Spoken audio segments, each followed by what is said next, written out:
வணக்கம். தக்ஷா ஜோதிடம் சார்பாக தமிழரசன்.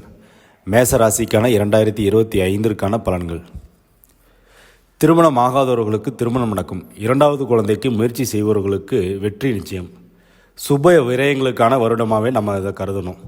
புதிய முயற்சிகள், புதிய கம்பெனியை உருவாக்குறது, தொழிலில் ஏதாவது எக்ஸ்பென்ஷன் பண்ணுறது, புது பிரான்ச்சஸ் உருவாக்குறது, இது எல்லாத்துக்குமே ஒரு சிறப்பாக இருக்குங்க. அரசு உத்தியோகத்துக்கும் முயற்சி பண்ணுறவங்களுக்கும் வாய்ப்பு நல்லாவே இருக்குங்க. இந்த ஜூனுக்குள்ளே கிடச்சிரும் சொல்லலாங்க. அடிவயிறு ப்ராப்ளம், ஸ்கின்னில் வீசிங் ப்ராப்ளம், கால் முட்டியில் அடிபடுறது, இதெல்லாம் கொஞ்சம் கவனமாக இருக்கணும். தந்தையால் ஆதாயம் உண்டு. சில பேர் தந்தையாக ஆயிடுவாங்க. ஃபாதராக ப்ரொமோஷனுக்கும் வாய்ப்பு இருக்குது.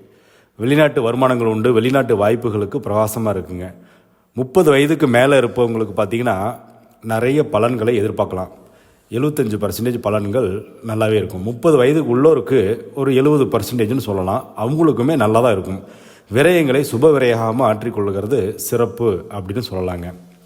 பதவி மாற்றமெல்லாம் பார்த்திங்கன்னா என்ன சொல்கிறதுனா, தொழில் முன்னேற்றம் நிறைய இருக்கும். அதே சமயத்தில் பார்த்திங்கன்னா உத்தியோகத்தில் வறட்சி இருந்தாலும் அதே சமயத்தில் உங்களுக்கு அந்த விரயத்துக்கு ஏற்ற வளர்ச்சி கண்டிப்பாக வந்துக்கிட்டே இருக்குங்க. 2 வீலருக்கு ஏதாவது செலவு வைக்கும். 2 வீலர் வாங்குறதுனா வாங்கிக்கலாம். புதுசாக கொடுக்காத பணமெல்லாம் தேடி வந்துடும். அதே மாதிரி செலவு அதிகரிக்க லாபமும் வந்துட்டுருக்கும். செலவு இல்லைன்னு சொல்ல மாட்டேன், பட் ஆனால் செலவுக்கேற்ற லாபம் ஏதோ ஒரு வகையில் உங்களுக்கு வந்துக்கிட்டே இருக்கும். திருநள்ளாறு போயிட்டு வரணும் கட்டாயமாக. ஹேண்டிகேப் யாராக இருந்தாக்க நிச்சயமாக ஹெல்ப் பண்ணுங்கள், அவங்களுக்கு நல்லாயிருக்கும். வாழ்க வளமுடன்.